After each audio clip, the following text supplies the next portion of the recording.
The scream tore from her throat as the ancient stone crumbled beneath her boot, gravity seizing her body with hungry claws, and in the half-second before death claimed her, ice-cold fingers wrapped around her wrist with inhuman strength. Helena Zimmerman dangled over the abyss, her heart hammering so violently she thought it might burst through her ribs. The wind whipped her dark hair across her face as she stared down at the jagged rocks 200 feet below, barely visible in the moonlight. Her camera bag slipped from her shoulder and tumbled into the darkness, and she watched it fall, knowing that should have been her. "Don't move." The voice was velvet and winter frost combined, utterly commanding. "I have you." She looked up, and the breath she'd been holding escaped in a shocked gasp. The man holding her wasn't a man at all, or at least not entirely. His skin was pale as fresh snow, almost luminescent in the darkness, and his hair fell like silver silk past his shoulders. His eyes glowed amber in the night, fixed on her with an intensity that made her feel simultaneously terrified and utterly safe. With seemingly no effort at all, he pulled her up over the cliff's edge and onto solid ground. She collapsed onto the grass, her entire body shaking, gulping air like she'd been drowning. He released her wrist slowly, as though worried she might topple over again. "Thank you," she gasped, pressing her forehead against the cool earth. "Oh, God, thank you. I thought I was dead." "You would have been." His accent was old, refined, like something from another century. "What possessed you to stand so close to the edge at night?" Helena pushed herself up onto her knees, her hands still trembling. "I'm a photographer. I was trying to catch the moon over the valley. I didn't realize the stone was unstable." She looked at him properly now, taking in his appearance. He wore all black, tailored perfectly to his tall frame, and despite the wind that battered them both, not a single strand of his white hair moved out of place. "Who are you?" Something flickered across his beautiful, angular features. Amusement, perhaps. Someone who was fortunate enough to be passing by. "No one passes by here." Helena got to her feet slowly, testing her stability. "This is private property, the old Blackthorn estate. It's been abandoned for decades." "Has it?" His lips curved slightly, not quite a smile. "How interesting that you know that, given you're currently trespassing." She felt her cheeks flush. "I had permission from the Historical Society. They're considering restoring the manor house and wanted documentation of the grounds." She gestured helplessly toward the cliff. "My camera's gone now, though." "A camera can be replaced. Your life cannot." He moved closer, and she realized he was even taller than she'd thought, at least 6.5 feet. "You're bleeding." Helena looked down at her hands, scraped raw from catching herself against the cliff face. Blood welled up in thin lines across her palms. "It's nothing, just scratches." But he'd gone utterly still, his entire body rigid. The amber glow in his eyes brightened, and she saw his jaw clench. When he spoke again, his voice was strained. "You should leave, now." "I don't understand." "Leave!" The word came out harsh, almost desperate, and he turned away from her sharply. "Go back to your car and don't come here again after dark." Fear prickled down her spine, but not the same fear she'd felt falling. This was different, colder. She took a step backward, then another. "Thank you again for saving me." She didn't wait for a response. Helena ran back toward the overgrown path that led to where she'd parked, her heart pounding for entirely new reasons. She didn't look back, but she could feel his eyes on her the entire way, burning into her back like twin flames. It wasn't until she was safely in her car, doors locked, that she let herself breathe. Her hands shook as she started the engine, and she caught a glimpse of herself in the rearview mirror. Dirt smudged her cheek, her hazel eyes were wide with shock, and her dark hair looked like she'd been through a tornado, and she couldn't stop thinking about him. The stranger with the white hair and golden eyes who'd saved her life. The stranger who'd looked at her bleeding hands like they were the most dangerous thing in the world. Helena drove back to her apartment in the city, a cramped studio that barely fit her bed and her darkroom equipment. She spent the drive trying to rationalize what she'd seen. Maybe he had some kind of condition that made his skin pale. Maybe the moonlight had played tricks, making his hair look white when it was really platinum blonde. Maybe his eyes were just a very light brown, catching the moon in a strange way. But she knew she was lying to herself. She'd been photographing people and places for 7 years since she'd graduated from college. She knew how light worked, how it transformed things. What she'd seen was real. The question was, what exactly had she seen? Her apartment felt too small and too dark when she got home. Helena showered, washing the dirt and blood from her skin, and bandaged her scraped palms. Then she did what she always did when she couldn't sleep. She dove into research. The Blackthorn estate had a history, as most old places did.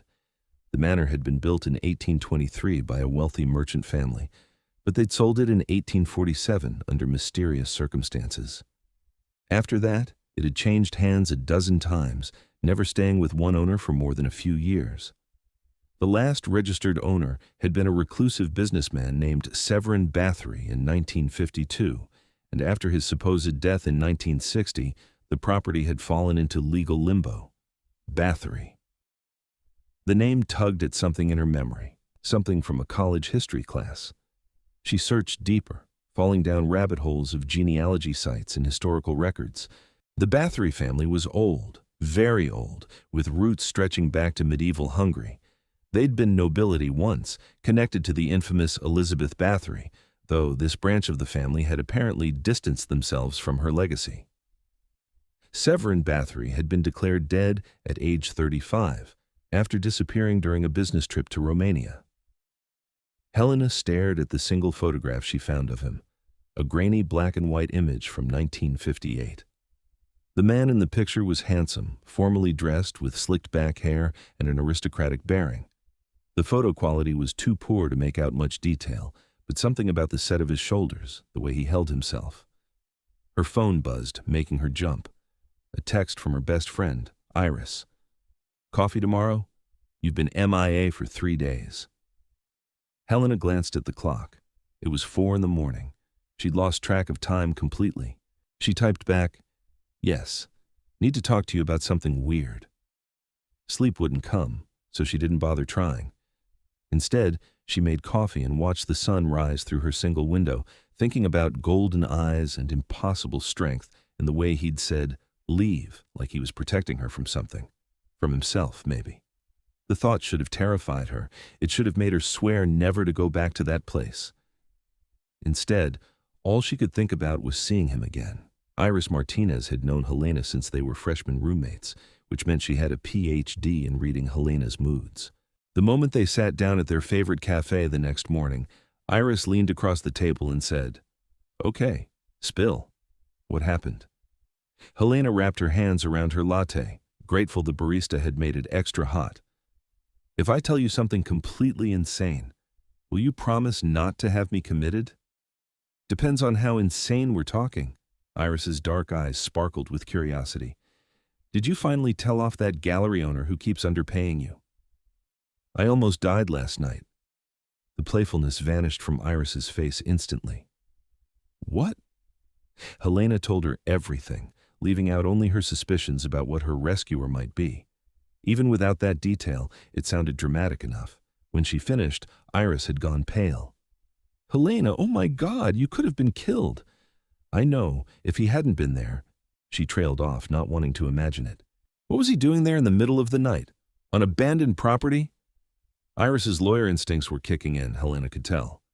"That's suspicious as hell." "He saved my life. I don't think he was there to hurt anyone." "Maybe not you specifically, but come on. Creepy guy hanging around an abandoned mansion at midnight? That's serial killer behavior." Helena shook her head. "He wasn't creepy. He was," she struggled for the right word, "otherworldly, like he didn't quite belong in this century." Iris studied her for a long moment, then sighed. "You're going back, aren't you?" "I have to return the Historical Society's keys anyway, and I need to take new photos since I lost my camera." "Helena, I'll be careful. I'll go during the day this time." She met her friend's eyes. "But I need to know who he is, why he was there." "Why do I feel like you're not telling me something?" Iris asked shrewdly. Because Helena wasn't. She wasn't ready to say out loud what she suspected, what every instinct in her body was screaming. That the man who'd saved her wasn't human, that he might be something out of legends and nightmares, that he might be a vampire. The word sounded ridiculous even in her own head. Vampires weren't real. They were folklore, fiction, entertainment. People in velvet cloaks who said things like, "I want to suck your blood," in terrible accents. But she'd seen his eyes. She'd felt the cold of his skin through her sleeve when he'd grabbed her.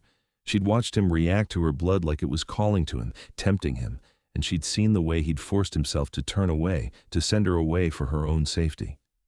"Just be careful," Iris said finally, "and text me every hour when you're there. If I don't hear from you, I'm calling the police." Deal. Helena bought a new camera with the last bit of room on her credit card, telling herself it was a necessary business expense. She spent 2 days working on other projects, editing photos for a wedding and a corporate headshot session, trying to focus on normal things. But every night, she dreamed of falling, and every time, cold hands caught her. On the third day, she drove back to the Blackthorn estate. In daylight, it looked different, less ominous, more melancholy. The manor house itself was a sprawling Gothic revival structure, all peaked roofs and ornate stonework, with windows like hollow eyes staring out at nothing. Ivy had claimed most of the eastern wall, and several of the roof tiles had fallen into the overgrown gardens below. It was beautiful in a haunted, forgotten way. Helena took photos of everything, documenting the decay and the grandeur intermingled. She avoided the cliff edge, though her palms still tingled with phantom pain when she looked at it. She didn't see him. Part of her hadn't expected to in the sunlight, though that confirmed suspicions she wasn't ready to examine too closely. As the sun began its descent toward the horizon, Helena knew she should leave. She'd gotten what she came for, and Iris was probably already worrying. But instead, she found herself walking toward the manor house itself. The front door was locked, but one of the ground floor windows had a broken latch. Helena hesitated only a moment before pushing it open and climbing through. Breaking and entering wasn't usually her style, but then again, neither was seeking out potentially supernatural beings. The interior was dusty but surprisingly intact. Furniture sat shrouded beneath white sheets like ghosts. A grand staircase curved up into the darkness of the second floor. Helena's footsteps echoed on the marble floors as she moved through what must have been a parlor, then a dining room with a table that could seat 20. Everything was frozen in time, like the occupants had simply vanished one day and never returned. "You didn't listen." Helena spun around, her heart leaping into her throat. He stood in the doorway behind her, appearing as silently as smoke. In the dim light filtering through the dusty windows, he looked even more inhuman than before. His white hair seemed to glow, and his pale skin was flawless, almost translucent. "You're trespassing," she said, finding her voice. Again. His expression didn't change. "This is my home." "Your home? The property records say—" "I know what the property records say. They're wrong." He moved closer, each step measured and graceful. "I am Severin Bathory, and you shouldn't be here." Helena's breath caught. Severin Bathory died in 1960. Did he? Those amber eyes locked onto hers, and she saw centuries in them, not decades. Or did he find it convenient to disappear from public record? Her mind raced, pieces clicking together. You're really—" "Say it." His voice was soft, almost hypnotic. "You already know." "A vampire." The word hung in the air between them. Severin didn't deny it. Instead, he inclined his head slightly, almost like a bow. "The Vampire King, to be precise. Or I was once. Now I'm simply an exile who prefers solitude." Helena should have run. Every survival instinct she possessed should have been screaming at her to get out, to flee, to never come back. Instead, she found herself asking, "Why did you save me?" Something flickered across his face, too fast to read. "Because I could. Because—" He paused, seeming to struggle with the words. "Because I haven't seen another soul on this property in 15 years, and in the moment your foot slipped, I moved without thinking. Instinct." "Instinct to save a human? I thought vampires were supposed to be, the opposite of that." "We're not all mindless predators," he said, and there was an edge to his voice now. "We have rules, codes, honor. Or we did before the old ways began to crumble." He turned away from her, moving to one of the shrouded windows. "You should fear me, Helena Zimmerman. Your photographer's profile was easy to find online, by the way. You should be terrified of standing in the same room as me." "I know." And she did know, intellectually. But her fear had transformed into something else, something that felt more like fascination. Why did you tell me to leave when you saw my blood? His shoulders tensed. Because vampire nature is both curse and gift. Your blood sang to me, called to the predator that lives beneath my civilized veneer. I wanted...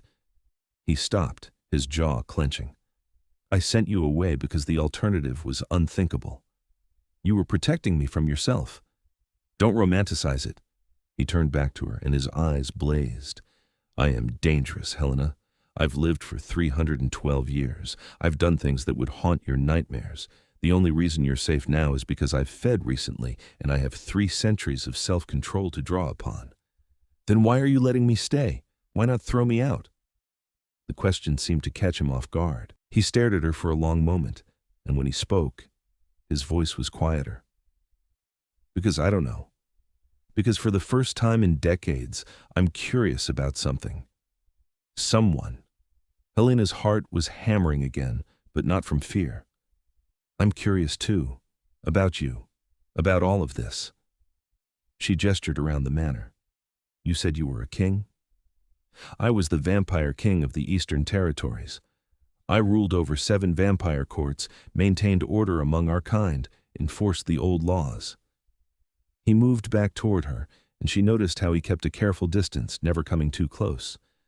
But power breeds contempt, and eventually there was a challenge I couldn't win, not without destroying everything I'd built. So I abdicated, went into self-imposed exile. How long ago? 67 years. Helena tried to wrap her mind around it. And you've been here alone all that time?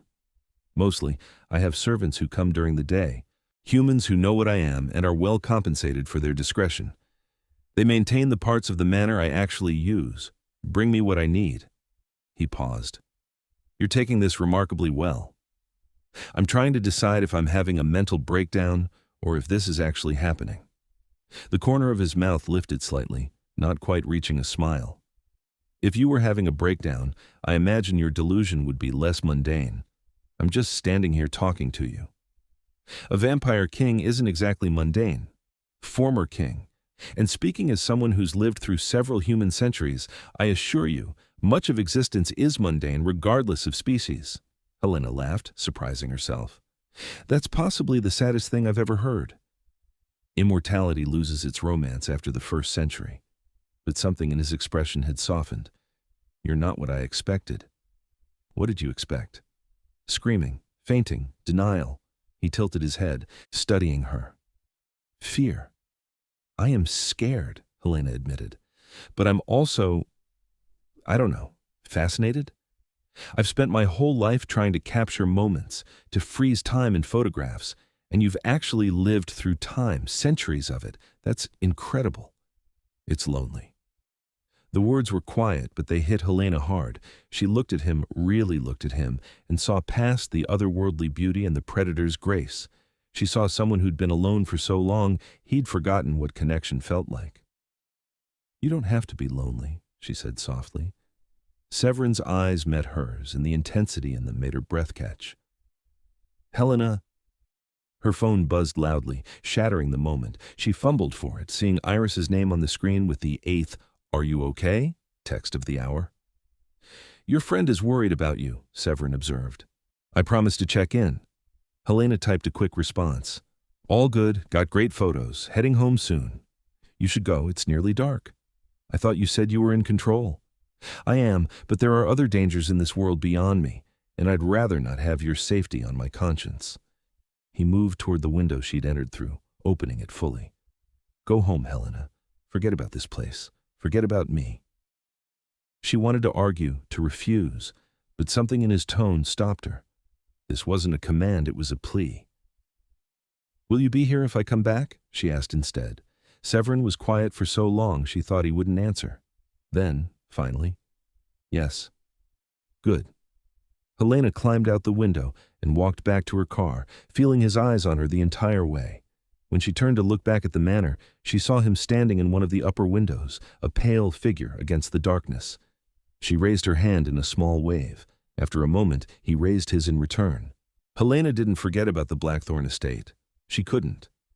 Over the next 2 weeks, she found herself driving back there repeatedly, always arriving in the late afternoon and staying until just after sunset. Each time, Severin appeared, and each time they talked. He told her about his life before exile, about vampire politics and the intricate web of alliances and betrayals that governed their world. He explained that most vampires lived hidden among humans, maintaining the masquerade through careful planning and ancient agreements with certain human organizations who knew the truth. "We're not the monsters your movies make us out to be," he said one evening as they walked through the overgrown gardens. "We don't turn into bats or sleep in coffins. We're simply another branch of evolution that diverged millennia ago. We need blood to survive, yes, but we don't have to kill to obtain it." "So you don't kill people?" Helena asked. "I haven't killed a human for blood in over 200 years. It's unnecessary and barbaric." He paused by a fountain that had long since run dry, trailing his fingers over the stone. "There are blood banks, willing donors, synthetic options now. The vampires who still hunt and kill humans are rogues, and they're hunted in turn by our enforcers. But you did kill people. Before." He looked at her, and there was no apology in his eyes. "I did. I won't lie to you about my past, Helena. I've done terrible things. I lived in an era when humans were seen as lesser creatures, before I learned better. Before I understood that intelligence and emotion and the capacity for both great good and great evil exist in all sentient beings, regardless of mortality. What changed? I fell in love with a human woman." His voice was distant, remembering. "Her name was Isabel. She was a painter in Paris, and she saw me not as a monster or a king, but simply as a person. She taught me to value human life, to see the beauty in mortality rather than the weakness." He smiled sadly. "She died in 1804 of fever. I held her hand as she went, and I understood for the first time what it meant to be truly powerless. All my strength, my immortality, and I couldn't save her." Helena felt tears prick her eyes. "I'm sorry. It was over 200 years ago, but I've never forgotten the lesson she taught me." He turned to face her fully. "That's why I won't let myself feel what I'm beginning to feel for you." Her heart stuttered. "Severin." "No." He stepped back, creating distance between them. "This needs to stop, Helena. These visits, these conversations. I've been selfish, indulging my loneliness by allowing you to come here, but it can only end in pain. For both of us, but especially for you. You don't get to decide that for me. I'm trying to protect you." "From what? You've already said you won't hurt me, so what are you really afraid of?" She moved closer, refusing to let him retreat. "That you might care about someone again, that you might have to feel something after decades of isolation? You don't understand what you're asking for." His voice was ragged. "To involve yourself with my world, with vampire politics and power plays and the constant danger that comes from being associated with a king, even a deposed one. Then explain it to me. Stop pushing me away and let me make an informed choice." They stared at each other as the sun sank below the horizon, painting the sky in shades of blood and fire. Finally, Severin closed his eyes and took an unnecessary breath, a habit from his human days he'd never fully lost. "Come inside," he said. "There's much you need to know." The manor's interior was more lived in than Helena had realized. Severin led her through the dusty public rooms to a hidden door behind the main staircase. Beyond it, stairs descended into darkness. "This is the real house," he explained, flicking on lights that illuminated a surprisingly modern space. "The ground floor is for show, untouched since the 1950s. Down here is where I actually live." The underground portion of the manor was stunning. Vaulted ceilings, contemporary furniture mixed with obvious antiques, and artwork that made Helena's photographer's heart to ache with appreciation. She recognized several pieces that should have been in museums. "Are those real?" she breathed, staring at what looked like an original Caravaggio. "Yes, I've collected art throughout my life. It's one of the few pleasures that never dims with age." He gestured to a seating area. "Sit, please." Helena sank into a leather chair that probably cost more than her entire apartment. Severin remained standing, pacing like a caged predator. "The vampire world operates on a feudal system," he began. "There are currently 5 ruling monarchs, each controlling different territories. I was the 6th until I abdicated. The king who took my place, Drakus Volkov, is younger than me, more ruthless and far less concerned with maintaining peace with the human world. Is that why you left? You disagreed with his methods? It's more complicated than that. I left because the woman I was betrothed to, Lucinda Corvinus, betrayed me. She orchestrated a coup, aligning with Drakus and 2 other courts against me. I could have fought. I had loyalists who would have gone to war on my behalf, but it would have been devastating. Thousands would have died, human and vampire alike. So I made a deal. I would step down, go into exile, and in return, they would leave my territory intact and honor the human treaties I'd established. That was noble of you. It was pragmatic. But his eyes told a different story. Lucinda wanted power more than she ever wanted me. I was blind to that for too long. We'd been together for a century, and I trusted her. That trust nearly destroyed everything I'd built. Helena processed this, understanding dawning. You've been hiding here ever since, but they know where you are. Of course, the exile was conditional on my remaining here, not interfering with vampire politics, not challenging Drakus's rule. As long as I stay in my gilded cage, they leave me alone. But if someone found out about me, about us spending time together, they would see you as a weakness to exploit. His eyes met hers, burning with intensity. They would hurt you to hurt me, Helena. That's how the vampire world works. Love is a liability. Attachment is a weapon to be used against you. So you've shut yourself off from everyone for 67 years? That's not living, Severin. That's just existing. It's survival. Helena stood, crossing to where he'd stopped pacing. What's the point of surviving if you're miserable? What's the point of happiness if it puts you in mortal danger? He countered. They were close now, close enough that Helena could see the exact amber shade of his eyes, the way his white hair fell across his forehead. Close enough to feel the cold that radiated from his body, so different from human warmth. I'm already in danger, she whispered, because I think I'm falling for you, and whether I walk away now or not, that's not going to change. Severin's expression cracked, centuries of control fracturing. Helena, you feel it too. Don't tell me you don't. Of course I feel it. His voice was anguished. From the moment I pulled you back from that cliff, I felt it. It's why I should have let you go, why I should have used my abilities to make you forget you ever saw me. But I was selfish. I wanted... He broke off, his hand lifting as though to touch her face, then dropping. I wanted to know you. Then know me. And let me know you. Helena reached up, her fingers brushing his cheek. His skin was cool, smooth as marble. I'm not Isabel, and I'm not Lucinda. I'm just me. And I'm choosing this, choosing you, with full knowledge of what you are and the risks involved. You can't possibly understand. You're right, I can't, not completely. So teach me. Show me your world. Stop protecting me from choices I have every right to make. For a long moment, Severin stood frozen, an internal war playing across his features. Then, slowly, his hand came up to cover hers where it rested against his cheek. You're so warm, he murmured. I'd forgotten how warm humans are. Helena felt tears gathering in her eyes. You've been cold and alone for so long. And you would truly risk yourself to change that? Yes? He leaned down, pressing his forehead against hers, his eyes closing. Then God help us both, because I don't have the strength to send you away anymore. They stayed like that for a long time, not kissing, just breathing each other in. When Severin finally stepped back, some of the pain had left his expression, replaced by something that looked almost like hope. If we do this, we do it carefully, he said. You need to understand the vampire world, the dangers. You need to be able to protect yourself. Teach me, and if Drakus or the other courts find out, we'll deal with it together. A smile crossed his face, small but genuine. You're incredibly stubborn. I prefer determined. Dangerous word, determination. It gets people killed. Or it saves their lives. Helena reached for his hand, lacing her fingers through his. You caught me once. Trust me to catch you this time. Severin looked down at their joined hands, so much contrast between her warm brown skin and his deathly pale white.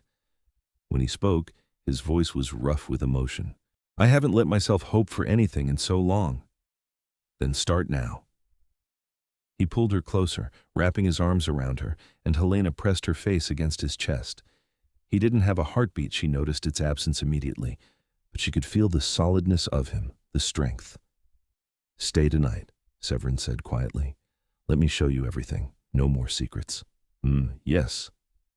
They stayed there hours as Severin explained the intricacies of vampire society. He showed her books written in languages she couldn't read, photographs of people who'd been dust for centuries, artifacts from civilizations long gone. He explained the hierarchy, the laws, the delicate balance between vampire courts and the human governments who knew of their existence. There's a council, he said, spreading out an old map that showed territories marked in different colors. The Nightshade Covenant, made up of the 5 current monarchs and representatives from the major human governments. They meet twice a year to maintain peace, address disputes, handle rogues who threaten to expose our existence to the broader human population. And they know about you? They know I exist, yes.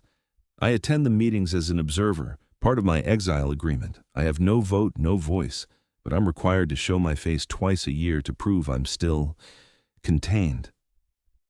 The bitterness in his voice was clear. That must be awful. It's humiliating, which is precisely the point. Lucinda wanted me to suffer, and Dracus was happy to oblige. They parade me out like a cautionary tale, behold the fallen king, brought low by his own mercy. He rolled the map back up carefully. The next meeting is in 3 weeks. I'll have to leave for several days. Helena's stomach clenched at the thought of him walking into a room full of vampires who'd betrayed him. Will you be safe? The Covenant ensures neutrality during meetings. No one can harm another while gathered under its terms without facing consequences from all other parties. It's the only reason the system works. He turned to her. But it will be the first time I've attended since I've had something to lose again. Someone to worry about leaving behind. I'll be fine for a few days. Will you? His eyes searched hers. Because once they see me, see any change in my demeanor, they'll investigate. Vampires live for centuries. Helena, we're very good at reading each other, at noticing the smallest shifts in behavior. If I seem different, they'll want to know why. The weight of what they were doing settled over Helena. This wasn't just a relationship. It was a political risk, a potential powder keg. Maybe you should go back to treating me like I don't exist, just for the meeting. I don't think I can. Severin's hand came up to cradle her face. You've already changed me, woken something I thought dead. They'll see it regardless. Then what do? We prepare. I teach you everything I can about my world, and we hope that when the time comes, we're ready for whatever consequences follow. Over the next 3 weeks, Helena's life split into 2 distinct pieces. During the day, she worked, editing photos and meeting with clients, maintaining the facade of normalcy. She told Iris she was seeing someone, but kept the details vague, hating the deception, but knowing her best friend would never believe the truth. At night, she went to Severin. He was a patient teacher, explaining vampire customs and politics with the thoroughness of someone who'd lived through centuries of it. Helena learned about the different vampire bloodlines, each with slightly different characteristics. The Bathory line, Severin's bloodline, was known for their control and their affinity for mental abilities. He demonstrated by projecting emotions at her calm, curiosity, affection, until she learned to recognize the feeling of his presence in her mind. Most vampires can do basic mental suggestion, he explained, making humans forget brief encounters, encouraging them to ignore strange sights. The stronger the vampire, the more they can do. Someone of my age and bloodline can completely rewrite memories if I choose, though I never do. It's a violation. Can you read my thoughts? No. Thoughts are much more difficult than emotions, and they require a blood connection to access clearly. I'd need to have fed from you regularly for weeks before I could hear your actual thoughts. Helena's heart raced at the implication. Have you thought about it? Feeding from me? Severin's expression became guarded. Every moment you're near me. Why don't you? Because I respect you too much to treat you as a blood source. Because I won't risk losing control. Because... He stopped, then continued quietly. Because if I start, I'm not sure I'll be able to maintain proper distance. Feeding is intimate. Helena, it creates bonds that go beyond the physical. Would that be so terrible? Yes, but the way he looked at her said something else entirely. I've already put you at risk just by allowing you into my life. I won't compound that by binding you to me through blood. They argued about it over the next few days, a recurring theme that neither of them would yield on. Helena wanted to give him something, to share in his world more fully. Severin remained adamant that it was too dangerous, too permanent. You don't understand what you're asking, he said the night before he had to leave for the Covenant meeting. A blood bond between vampire and human it's sacred. It means I would always know where you are, always feel your emotions, and you would feel mine. We'd be connected in a way that even death might not break. That doesn't sound terrible. It's a chain, Helena, for both of us. Or it's a choice, like everything else we've done. They were in his bedroom the first time he'd allowed her into that space. It was surprisingly austere for someone who'd lived for centuries, with a massive bed covered in dark silk sheets, floor-to-ceiling bookshelves, and very little else. No mirrors, she noticed, not because of the old folklore, but because, as Severin had explained, most vampires simply didn't care about their reflections after the first few decades. I have to leave tomorrow at sunset, Severin said, changing the subject. I'll be gone for 4 days. Promise me you'll stay away from the manor while I'm not here. It's warded against intruders, but I'd rather you not take chances. I promise. Helena moved closer to where he stood by the window. Will you think about me while you're gone? I think about you every moment already. Being away will be torture. He turned to her, and his eyes glowed in the darkness. I'm going to tell them. Tell them what? About you, about us. His jaw was set with determination. I won't hide you like you're something to be ashamed of. If there are consequences, I'll face them, but I won't pretend you don't exist. Fear and warmth flooded through Helena in equal measure. That's dangerous. Everything about us is dangerous. At least this way, we control the narrative rather than waiting to be discovered. He took her hands in his. I'm done living in fear. Helena, you've shown me that existence without risk is no life at all, so I'll stand before the Covenant and tell them I've fallen in love with a human, and whatever happens after that, we'll face together. Helena's breath caught. You love me? Desperately. Completely. In a way I haven't loved anyone in 200 years. He pulled her closer. I fought it, tried to deny it, but the truth is I was lost the moment I caught you. Your courage, your curiosity, the way you looked at me like I was extraordinary rather than monstrous. You undid 3 centuries of carefully built walls in a matter of weeks. Tears streamed down Helena's face. I love you too. I know it's fast, I know it's crazy, but time is different for us. What might take humans months or years, we feel with intensity because every moment is conscious choice. You could have walked away a dozen times. You stayed. His thumb brushed away her tears. That's everything. Helena reached up, threading her fingers through his white hair, pulling him down to her. Kiss me, please. I need... Severin's lips met hers with a hunger that stole her breath. He was cold, so cold, but Helena didn't care. She kissed him back with equal fervor, pouring every ounce of emotion into it, his arms wrapped around her, lifting her effortlessly off the ground, and she wound her legs around his waist. Helena, he breathed against her mouth, we should stop. Why? Because my control is not infinite, and you test it beyond measure. Then lose control. Just this once. He groaned, carrying her to the bed. They tumbled onto it together, hands exploring, learning each other's bodies. Severin was careful, always careful, keeping his strength in check, but Helena could feel the predator underneath, the power he held leashed. They made love slowly, reverently, and Helena discovered that vampire coldness wasn't unpleasant at all, just different. Severin worshipped her body like she was something precious, murmuring endearments in languages she didn't understand. And when it was over, when they lay tangled together in the silk sheets, Helena felt more complete than she ever had. I have to go soon, Severin said eventually, though he made no move to leave the bed.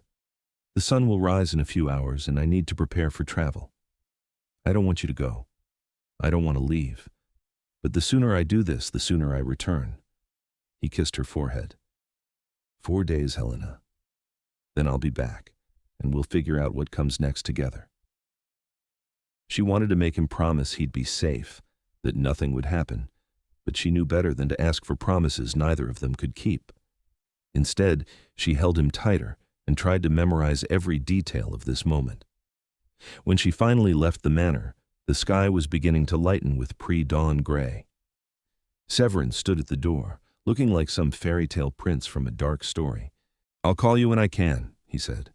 "The Covenant limits technology during sessions, but I'll find ways to reach you. Be careful. Always." His smile was sad. "Though careful has gotten lonely. I'm choosing brave instead." Helena drove home as the sun rose, her body aching in the best way, her heart full and terrified in equal measure. She'd fallen in love with a vampire king, and he was about to announce it to the people who'd exiled him. Whatever came next would change everything. The 4 days without Severin were the longest of Helena's life. She threw herself into work, taking on extra projects to keep busy. Iris noticed something was different but didn't push, for which Helena was grateful. "How did you explain to your best friend that you were in love with a 300-year-old vampire who'd saved you from falling off a cliff?" Severin called twice, brief conversations that consisted mostly of reassurances. His voice sounded strained, but he insisted he was fine, that the Covenant meetings were proceeding as normal. He hadn't told them yet. He was waiting for the right moment. On the third night, Helena had a nightmare. She was falling again, but this time Severin wasn't there to catch her. She reached for him and found only air, and she jerked awake in her apartment, heart pounding. Her phone showed 3:47 a.m. No new messages. She tried to go back to sleep but couldn't shake the feeling that something was wrong. It was probably just anxiety, worry manifesting as bad dreams. But as the hours crawled by and dawn approached with still no word from Severin, the feeling grew stronger. He should be back tonight. He'd promised. 4 days. Helena went through her day in a fog of anxiety. She canceled her afternoon shoot, claiming illness, and drove to the Blackthorn estate earlier than usual. The manor looked the same as always, silent and brooding against the sky. She parked and walked to the hidden entrance Severin had shown her, using the key he'd given her. The underground portion of the house was dark and still. Too still. "Severin?" Helena called, her voice echoing. "Are you back yet?" Nothing, but sunset was still an hour away. He was probably still traveling, or maybe he'd been delayed. She should just wait. But the nightmare nagged at her, that terrible feeling of reaching for him and finding nothing. Helena explored the spaces Severin had shown her, looking for anything that might indicate when he'd return. His bedroom was untouched, the bed still rumpled from where they'd lain together 4 nights ago. His study was neat, organized, with journals and books stacked precisely on his desk. One of the journals was open. Helena knew she shouldn't look. It felt like an invasion of privacy, but she couldn't help herself. The handwriting was elegant, old-fashioned. The entry was dated 3 weeks ago, the night they had first talked in the manor. "Helena Zimmerman returned today. I should send her away, use my abilities to make her forget, but I find myself unable to. She looks at me with such curiosity, such lack of fear. It's been so long since anyone saw me as more than a cautionary tale. I know this will end badly. I know I'm being foolish. But for the first time in 67 years, I want to be foolish. I want to feel something other than resignation and loneliness. God help me. I want to hope." Helena's vision blurred with tears. She flipped forward through the entries, each one documenting their growing relationship from his perspective. His fear of hurting her, his wonder at her acceptance, his dawning realization that he loved her. The last entry was from yesterday. "Tomorrow I tell the Covenant about Helena. Lucinda will use it against me if she can, and Dracus will likely see it as an opportunity to tighten restrictions on my exile. But I don't care anymore. Let them do their worst. Helena is worth any consequence. She's worth everything. If I don't return from this meeting, if something goes wrong, I want her to know she saved me, not from falling, but from the slow death of isolation. She gave me a reason to live again." Helena's hands shook as she set the journal down. "If I don't return." As though he'd known there was a risk, as though he'd been prepared for the possibility that telling the truth might cost him everything. The sun sank below the horizon. Sunset passed. Night deepened. Severin didn't come. Helena waited in the study, every muscle tensed for the sound of his arrival. An hour passed, then two. Her phone remained silent. She tried calling him and got voicemail. At midnight, she finally accepted that something was very wrong. She was about to call Iris to ask for advice, even though she had no idea what she'd say, when she heard footsteps above her. Relief flooded through her so intensely she felt dizzy.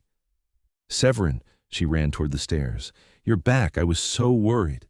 She stopped dead. The woman descending the stairs was not Severin. She was beautiful in the way all vampires seem to be, with white blonde hair and ice-blue eyes. She wore a crimson dress that looked like it cost more than Helena's car, and her smile was sharp as a blade. "You must be the little human pet," she said, her accent vaguely Eastern European. "How quaint."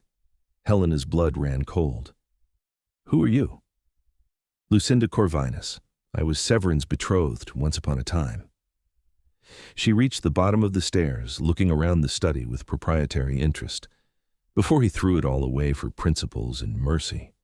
"Tell me, does he still talk about the old days? Does he bore you with stories of his glorious reign?" "Where is he? What have you done?" "Nothing yet, but the night is young." Lucinda moved closer, and Helena had to fight the urge to run. Every instinct screamed that this woman was dangerous. Severin made quite the declaration at the Covenant meeting, announced to everyone that he'd fallen in love with a human, that he would no longer hide from life. It was very touching. Dracus was particularly amused. "If you've hurt him..." "You'll what?" Lucinda's laugh was like breaking glass. "You're human, darling. Fragile, temporary. You're nothing but a momentary distraction for a vampire who's lived longer than your great-grandmother. Did you really think this would end any other way?" "He loves me. He thinks he loves you. But vampires don't love humans, not really. We keep them, we enjoy them. But in the end, you all die, and we move on." Severin learned that lesson with Isabel, though apparently not well enough. She circled Helena like a predator. "But I'm here to help. You see, the Covenant has decided that Severin's little romance poses too much risk. A deposed king with human attachments could cause complications. So they've given him a choice: renounce you and remain in exile, or refuse and face execution for breaking the terms of his abdication." Helena felt like she'd been punched. "That's insane. He hasn't broken any terms." The terms included not drawing attention to himself or creating situations that might compromise vampire secrecy. Falling in love with a human photographer who could expose us all counts as a breach, according to Dracus's interpretation. And, since Dracus is the current king, his interpretation is law. Lucinda smiled. "Severin is being held at the Covenant Hall while he considers his options, and I've come to make his choice easier." Horror dawned. "You're going to kill me." "Not at all. I'm going to give you a gift." Lucinda produced a small vial from somewhere in her dress filled with dark liquid. Vampire blood. Ancient. Powerful vampire blood. Drink it and you'll become one of us. Immortal. Strong. Everything Severin would need you to be to survive in our world. Helena stared at the vial, her mind racing. "Why would you help me?" "Because Severin refusing to renounce you would be inconvenient. It would raise questions about the Covenant's authority, create instability. But if you're no longer human, if you're transformed into a vampire, then his attachment to you becomes irrelevant. You'd be one of us, subject to our laws, and he could keep his existence here." Lucinda's eyes glittered. "Of course, the transformation is unpleasant, painful, and there's no guarantee you'll survive it. Some humans don't. But it's a chance, which is more than you'll have otherwise. And if I refuse, then Severin will refuse to renounce you, and the Covenant will execute him. They'll give him the final death, beheading and burning. There's no coming back from that. Is your pride worth his life?" It was an impossible choice. Transform into something she'd never wanted to be, give up her humanity, or let Severin die for loving her. Helena's mind spun, trying to find a third option, a way out. "How do I know you're telling the truth? How do I know this isn't just a trick?" Lucinda pulled out a phone, pressed a button, and handed it to Helena. A video played on the screen. Severin, bound in silver chains, surrounded by other vampires in an ornate hall. He looked exhausted, defeated. One of the vampires, a dark-haired man Helena assumed was Dracus, was speaking. "Choose, Severin, the human or your existence. We'll give you until dawn." The video ended. Helena's hands shook so badly she nearly dropped the phone. "That was recorded an hour ago," Lucinda said, taking the phone back. "Severin has until sunrise to decide, but if you transform now, the issue becomes moot. I can call Dracus, tell him the human is no longer human, and Severin walks free. Simple." "You want him to suffer? That's what this is really about." "Of course I do. He chose principles over me, abandoned everything we'd built together. I've waited 67 years for my revenge, and watching him agonize over your choice is delicious." Lucinda's mask of civility cracked, showing the centuries-old resentment beneath. "But I'm also practical. A public execution of a former king would set a bad precedent. This way, everyone gets what they want. You get to stay with your precious Severin, he gets to live, and I get to watch him deal with the consequences of transforming his little human toy." Helena looked at the vial. Dark red, almost black. Vampire blood, powerful enough to transform her, to make her immortal, to change everything about who and what she was. But to save Severin's life, she'd do it in a heartbeat. "What do I have to do?" Lucinda's smile was triumphant. "Drink the blood. The transformation will begin immediately. It takes about 3 days to complete, and you'll be in agony for most of it. But when you wake as a vampire, Severin will be released." "I want to talk to him first." "No. Then I don't drink it." They stared at each other, wills clashing. Finally, Lucinda growled and pulled out her phone again. She dialed, and after a moment, Severin's voice came through the speaker. "Lucinda, what do you want?" "Say hello to your little human, darling. She has something to tell you." There was a pause, then Severin's voice turned frantic. "Helena, Helena, where are you? Are you safe?" "I'm at the manor," Helena said, her voice breaking. "She told me about the Covenant's decision, about your choice." "Don't listen to her. Whatever she's offered you, it's a trap. Is it true? Will they execute you if you don't renounce me?" Silence. Then, quietly, "Yes." Tears poured down Helena's face. "Then I'm doing it. I'm drinking the blood. I'm choosing to transform." "No." The anguish in his voice nearly broke her. "Helena, no, you can't. The transformation is dangerous, and even if you survive, you'll lose your humanity, your mortality, everything that makes you who you are. I won't let you sacrifice yourself for me." "You don't get a choice this time. You said it yourself, you're done living in fear, done letting consequences control you." "Well, so am I." She looked at Lucinda, at the vial in her hand. "I love you, Severin, and I'm not going to let you die because of me." "Helena, please." But she took the vial from Lucinda and pulled out the stopper. The smell hit her immediately, copper and darkness, and something ancient that made every hair on her body stand up. She lifted it to her lips. "I'll see you on the other side," she whispered, and she drank. The taste was indescribable, metal and earth and power all at once. It burned going down, searing her throat, and for a moment nothing happened. Then the pain hit. Helena collapsed, the vial falling from her hands to shatter on the floor. It felt like her body was being torn apart from the inside, every cell igniting with agony. She heard Severin screaming her name through the phone, and then she heard nothing but her own screams. The transformation took 3 days, just as Lucinda had promised. Helena drifted in and out of consciousness, aware only of pain and the strange feeling of her body changing, reshaping itself into something new. In her lucid moments, she thought she heard voices, Lucinda giving orders, other vampires coming and going, and once Severin's voice, closer than it should be, begging her to hold on. On the 3rd day, the pain finally faded. Helena woke in an unfamiliar bed, in an unfamiliar room. Her entire body felt different, stronger, sharper, like she'd been living behind a veil her whole life and it had suddenly been ripped away. She could hear everything. Conversations happening floors away, the rustle of fabric, the movement of air through the ventilation system. She could smell things she'd never noticed before, complex layers of scent that told stories. And when she opened her eyes, the world was startlingly clear, every detail crisp and defined. She was in Severin's bedroom, she realized. But how had she gotten here? The last thing she remembered was drinking the blood in his study. You're awake." Helena turned her head, moving faster than she'd intended, the world blurring, and saw Severin sitting in a chair beside the bed. He looked terrible, his hair disheveled, his usually immaculate clothes rumpled, but his eyes were warm with relief. "You're here," she whispered, and her voice sounded different too. Clearer. "How? The moment you drank the blood, Lucinda called Dracus. He released me and I came straight here." Severin moved to the bed, taking her hand carefully. "You've been unconscious for 3 days. The transformation was difficult. But you survived, Helena. You're a vampire now."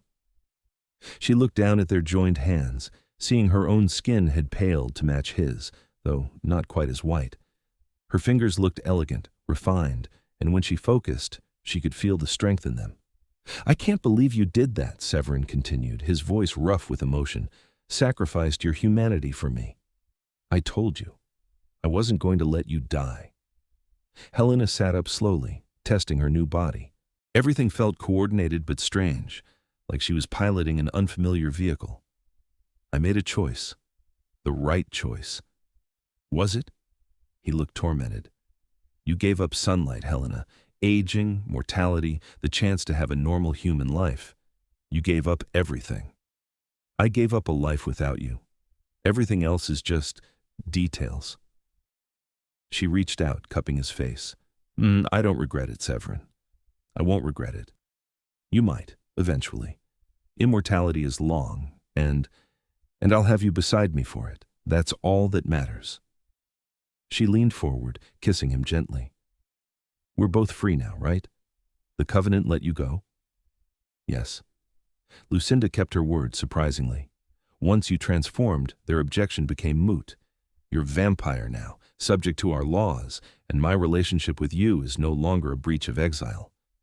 His expression darkened. Though Dracus made it clear he'll be watching. Any hint of political activity, any suggestion I'm trying to reclaim my throne, and the exile becomes a death sentence.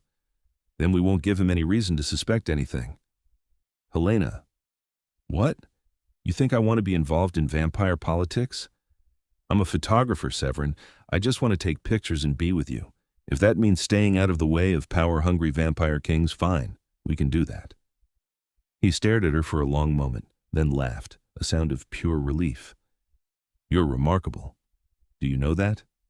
You've been a vampire for approximately 4 hours, and you're already making plans. Someone has to be practical." She looked around the room. "Though I'm going to need to figure out some things. Like, how do I explain to Iris that I've suddenly become allergic to sunlight? We'll work it out. Together." Severin pulled her close, and Helena rested her head on his shoulder, marveling at how different everything felt. "I'm sorry it came to this. Sorry that loving me cost you so much. It cost me nothing I wasn't willing to lose, and it gained me eternity with you." She pulled back to look at him. "Besides, think of the photography opportunities. I've got centuries to perfect my craft now." "You'll be stunning." He kissed her forehead. "You already are." They stayed like that for a long time, adjusting to this new reality.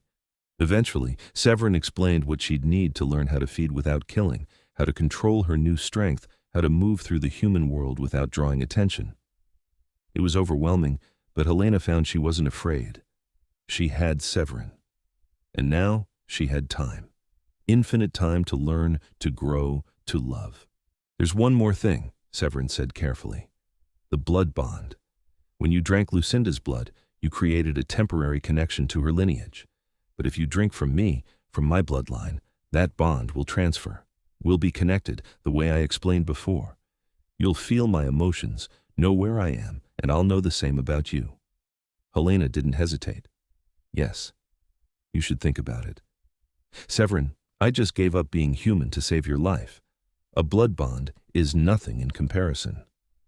She tilted her head, exposing her neck. "Besides, you said it was intimate, sacred. I want that with you." His eyes darkened, amber turning to molten gold. "You're certain?" "Absolutely." Severin moved with predatory grace, positioning them so she was cradled in his lap. His fingers traced the line of her throat, gentle despite the strength in them.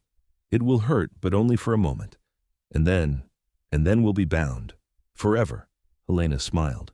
"Sounds perfect." When his fangs pierced her skin, there was a brief flash of pain that transformed immediately into something else entirely. Pleasure, connection, the sensation of Severin's mind brushing against hers. She felt his love, his relief, his centuries-old loneliness finally easing. And she knew he felt hers in return, her determination, her joy, her absolute certainty that this was right. When he pulled back, licking the wound closed with a tenderness that made her shiver, his eyes were bright with unshed tears. "I feel you," he whispered, "your heart, your soul, everything you are. It's beautiful, Helena." "I feel you too." And she did. A warm presence in her mind, distinctly Severin, that she knew would never leave. "We're bound now, for as long as we both exist." Good. They made love then, learning each other's bodies anew. Helena discovered that vampire senses made everything more intense, every touch electric, every sensation magnified. And the blood bond added another layer, letting her feel Severin's pleasure alongside her own, until she couldn't tell where she ended, and he began. Afterward, as they lay tangled together, Severin said quietly, "I haven't been this happy in 200 years. "Me either, and I've only been alive for 26. "26? He raised an eyebrow. "I hadn't asked. I'm 312. Does that age gap bother you?" "Are you kidding? I'm dating a vampire king. The age gap is the least weird thing about this relationship." He laughed, and the sound filled something in Helena she hadn't known was empty. This was what she wanted, what she'd chosen. An eternity of moments like this, of love and laughter and belonging. The road ahead wouldn't be easy. She'd have to learn to navigate the vampire world, deal with people like Lucinda and Dracus, maintain the careful balance of appearing human, enough not to cause problems. She'd have to figure out how to explain her transformation to the people in her life without exposing the truth. But she wouldn't be alone. She had Severin, her eternal companion, her king, and together they could face anything. The next few weeks were an adjustment. Helena moved into the manor permanently, her apartment sublet to a friend of Iris's. She told her best friend she was moving in with her new boyfriend, which was technically true, and showed her pictures of the estate that she claimed were of a renovated section. Iris was suspicious, but happy for her, though she insisted on meeting Severin soon. "That's going to be interesting," Helena said to Severin one evening. "How do we explain you being a reclusive weirdo who only goes out at night?" "I'm a night shift worker with extreme photosensitivity. It's not that uncommon." He was teaching her to hunt tracking deer in the forest that surrounded the estate, showing her how to feed without killing. "The trick is to take only what you need and heal the wound after. The animals barely notice, and you get the sustenance required."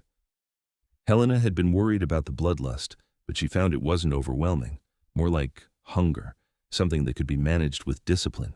Severin explained that his bloodline had always been good at control, and the bond they shared helped her regulate her new instincts.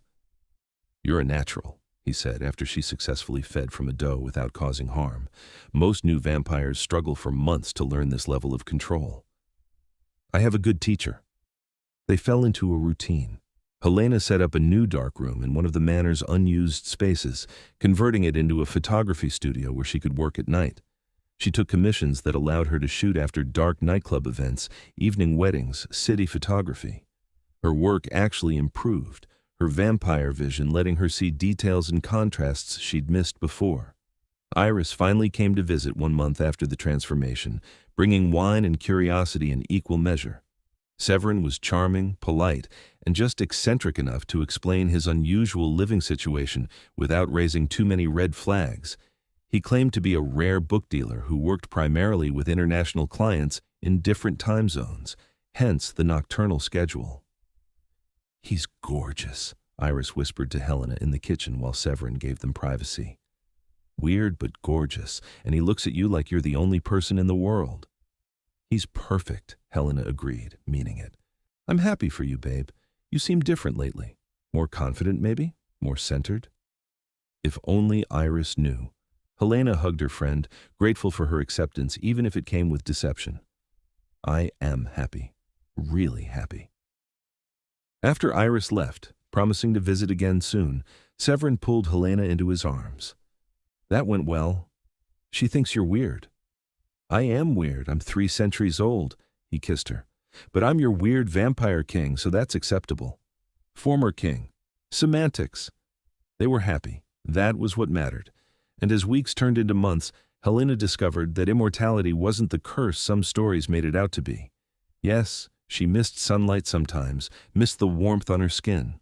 But she had centuries ahead of her to experience things she'd never imagined, to perfect her art, to explore the world with Severin at her side. The Covenant left them alone, apparently satisfied that Severin was remaining in exile and Helena was adapting to vampire life without causing problems. Lucinda sent a single message 6 months in, a note that read simply, "Enjoy your prize, Severin." I hope she was worth it. She was, Severin said, crumpling the note. She is. 1 year after her transformation, Helena woke one evening to find Severin sitting on the edge of their bed, holding something small. "What's that?" she asked, stretching languidly. "A gift." He opened his hand, revealing a ring. It was antique, clearly, with a dark sapphire surrounded by small diamonds. "It belonged to my mother, given to her by my father in 1702. I'd like you to have it." Helena's breath caught. "Severin, it's not a proposal, not in the human sense. We're already bound, more completely than any marriage. But I wanted you to have something that represents what you mean to me. A symbol." He slipped the ring onto her finger, and it fit perfectly. "You saved me, Helena. From loneliness, from despair, from a half-life that wasn't worth living. You gave me hope again. Tears not as easy to produce as a vampire, but still possible gathered in her eyes. You saved me first, on that cliff. We saved each other, and we'll keep saving each other for as long as we exist." He pulled her close. "I love you. I'll love you for centuries, for millennia if we're granted that long. You're my heart, Helena, the only thing that matters. I love you too." She kissed him deeply, feeling the bond between them pulse with shared emotion. Forever. They spent the night in each other's arms, talking about the future, places they'd travel, things they'd experience. Severin wanted to show her Rome at night, Paris in the winter, all the cities he'd loved throughout his long life. Helena wanted to photograph abandoned places around the world, capturing the beauty in decay. "We have time," Severin said, "all the time in the world. Then let's use it well." As dawn approached and they settled in for the day's rest, Helena reflected on how much her life had changed. A year ago, she'd been a struggling photographer living in a cramped apartment, alone except for her camera. Now she was a vampire, bonded to a king, living in a Gothic manor with centuries stretching ahead of her. Her foot had slipped at the cliff's edge, and the vampire king had snatched her back from the fall. But he'd done more than save her life. He'd given her a new one entirely, full of possibility and love and endless tomorrows. She wouldn't change a single thing. Years passed in the way they do for immortals, quickly and slowly simultaneously. Helena mastered her vampire nature, learning advanced skills from Severin that most vampires took decades to develop. Her photography evolved, incorporating the supernatural world carefully, documenting the hidden beauty of vampire society without exposing it. Severin remained in exile officially, but his influence grew quietly. Younger vampires sought his advice, respecting his wisdom and his restraint. Even Dracus seemed to soften slightly, sending requests for consultation on matters of vampire law. "They're starting to remember why you were king," Helena observed one night after Severin had spent hours on a video call mediating a territorial dispute. "I don't want to be king again," he said firmly. "That life is behind me. I'm content here, with you. But if they asked, I'd refuse. Power isn't worth losing what we have." He pulled her close. "You're my kingdom now, Helena, the only realm I need to rule." She kissed him, pouring love and gratitude into it. Good answer.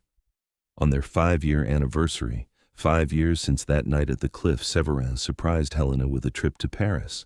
They stayed in a private apartment overlooking the Seine, spending nights exploring the city and days tucked away in luxurious darkness. "This is where I met Isabel," Severin said as they stood on a bridge, watching the river flow beneath them. "I haven't been back since she died. It hurt too much. And now it's just memory, without the pain. Because I have you, and you've taught me that loving someone doesn't mean forgetting those who came before. It means honoring them by living fully."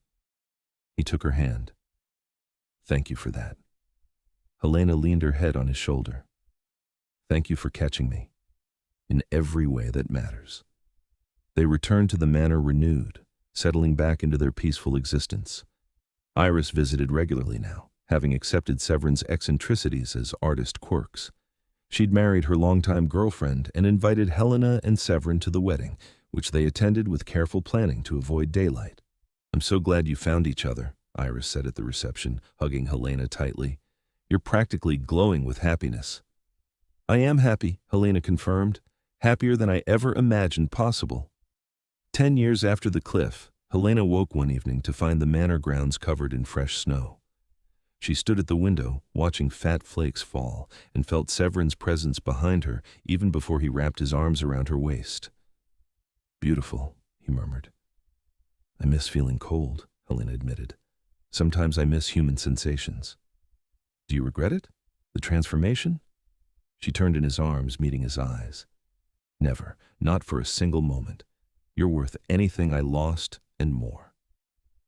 I'll never stop being grateful you chose this. Chose me. Best decision I ever made. They made love as snow blanketed the world outside, their bond singing with shared pleasure and deep, abiding love. Afterward, as they lay tangled together, Helena said, Tell me about the future. What do you see for us? Everything, Severin answered simply. Centuries of nights like this, adventures and quiet moments, watching the world change around us while we remain constant, growing deeper in love rather than apart. He kissed her temple. Whatever the future holds, we'll face it together. Together, Helena echoed. Always. 20 years after that night at the cliff's edge, Helena stood in a gallery opening showcasing her work. The collection was titled Hidden Beauty, The World After Dark, and it featured her best night photography from 2 decades of shooting. Humans admired the technical skill, unaware that several pieces featured vampires hidden in plain sight or locations sacred to supernatural beings. Severin stood beside her, dressed impeccably as always, his hand resting on the small of her back. To everyone else, he looked like a wealthy patron and devoted partner. But Helena felt his pride through their bond, his love radiating warm and constant. You've come so far, he murmured. From the woman who almost fell off a cliff to this, I'm in awe of you. We've come far, she corrected. This is our life, Severin. Everything I achieve, you're part of it. Iris approached with her wife, both admiring a particular piece, the old manor house at twilight, its Gothic silhouette dramatic against a purple sky. This one's my favorite, Iris declared. It's haunting but beautiful, just like your whole aesthetic. It's home, Helena said simply, and Severin's hand tightened on her back slightly, a gesture of agreement. The evening was a success, with several pieces selling for impressive amounts. But the real victory was standing there with Severin, celebrating not just her art but the life they'd built together. A life that had started with a single moment of danger and transformed into something neither of them could have imagined. As they drove back to the manor that night, Helena reflected on everything that had changed. She'd traded mortality for immortality, sunlight for endless nights, a solitary existence for eternal partnership. Some might say she'd given up too much, but they'd be wrong. She'd gained everything that mattered, love that transcended death, companionship that would last centuries, a purpose and passion that would never fade. She had Severin, beautiful, complicated, devoted Severin, and he had her. Her foot had slipped at the cliff's edge, and the vampire king had snatched her back from the fall. But he'd done more than save her life. He'd given her a reason to live, truly live, for the first time ever, and she would spend eternity being grateful for it. Years continued to pass, each one bringing new experiences and deeper connection. Helena's reputation as a photographer grew, with galleries around the world requesting her work. She documented abandoned places, night landscapes, and carefully composed pieces that hinted at the supernatural without revealing it. Severin supported her completely, traveling with her when possible and managing his quiet influence over vampire affairs when necessary. Dracus eventually approached him about reclaiming a formal position within the Covenant, not as king, but as an advisor. After long discussions with Helena, Severin accepted a limited role, providing counsel while maintaining their peaceful life. You're changing vampire society from within, Helena observed after one particularly productive covenant session, making them see humans differently, building bridges. You inspired that, Severin said. Loving you reminded me why the old ways needed to change, why integration and understanding are better than separation and fear. Look at us being all revolutionary. Carefully revolutionary, very carefully. They laughed together, and the sound filled the manor with warmth it had lacked for decades before Helena arrived. 30 years after the cliff, they returned to that exact spot on a whim. The area had been developed, slightly a safety railing installed, paths cleared, but it was still recognizable. Helena stood where she'd stood that night, looking down at the valley below. I was so scared, she said softly. I remember the moment my foot slipped, the terror of falling, and then your hand on my wrist, so cold and strong. I knew immediately you weren't human, even if I couldn't admit it to myself yet. Severin stood behind her, close enough to catch her if she fell again. I was compelled to save you in a way I didn't understand. Looking back, I think I knew even then that you were meant to be mine. That fate or chance or whatever governs the universe had brought you here specifically for me to find. Do you believe in fate? I didn't, but I do now. He turned her to face him. You're my fate, Helena. You always were. She kissed him under the stars, in the exact spot where their story had begun. The circle felt complete somehow, their past and present united.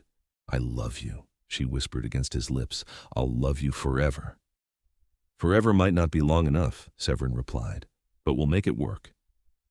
They returned to the manor hand in hand, two immortal beings who'd found something increasingly rare in their endless existence, true, lasting love, the kind of love that transcended species and circumstance, that grew stronger rather than fading with time.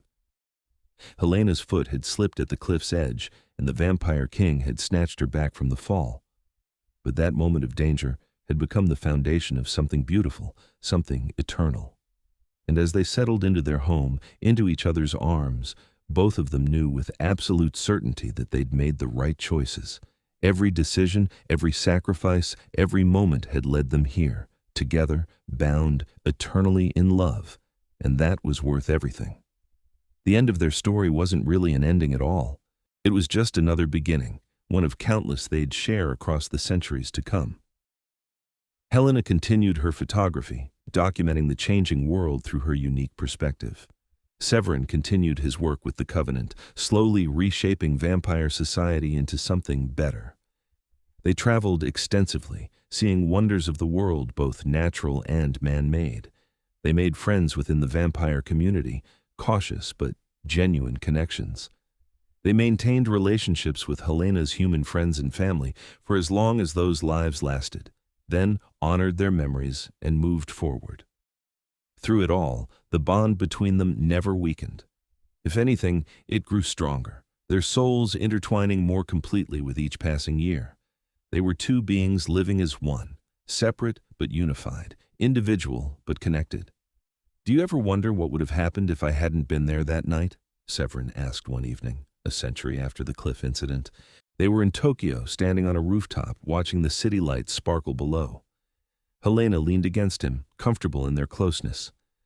Sometimes, she admitted, I'd be dead, obviously, but I wonder about the alternate timeline where I never met you, where you continued your exile alone.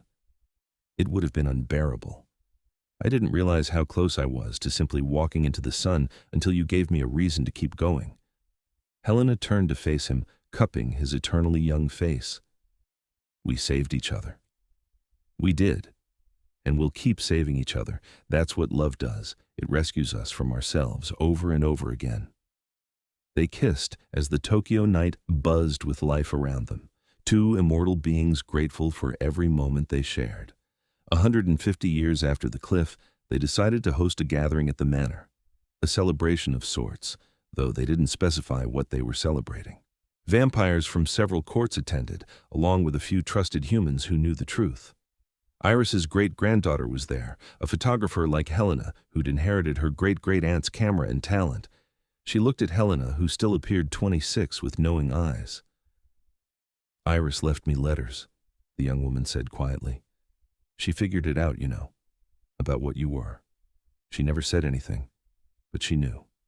Helena's eyes filled with tears. She never told me. She said you'd chosen your path, and she respected that. She just wanted you to be happy, and according to her letters, you were. You are. I am, Helena confirmed, looking across the room at Severin, who was deep in conversation with a visiting vampire lord. More than I can express. Good. She'd be glad to know it lasted. The gathering was a success, marking a new era of openness and connection within vampire society. Severin's influence, combined with Helena's bridge between human and vampire worlds, had helped reshape supernatural culture into something more enlightened. 200 years after the cliff's edge, Helena and Severin stood in the renovated manor, looking at a wall covered in photographs, centuries of moments captured, preserved forever, just like them. Their story told in images and memories, each one precious. "We've lived a good life," Severin said, his arm around her shoulders. "We've lived a great life, and we'll live many more centuries worth of moments just as wonderful." Helena leaned into him. "I'd do it all again, every moment, every choice. I'd still climb through that window to find you. I'd still drink the blood. I'd still choose you, over and over and over. And I'd catch you every single time." He turned her to face him, his eyes burning with the same intensity they'd held that first night. "You are my eternity, Helena. My past, my present, my future. Everything I am belongs to you. And everything I belongs to you." She kissed him softly. "Forever. Forever." They stood together in their home, surrounded by evidence of their shared life, and knew with perfect certainty that they'd found what so few ever did: true love that lasted beyond reason, beyond time itself. Helena's foot had slipped at the cliff's edge, and the vampire king had snatched her back from the fall. But he'd caught more than her body that night.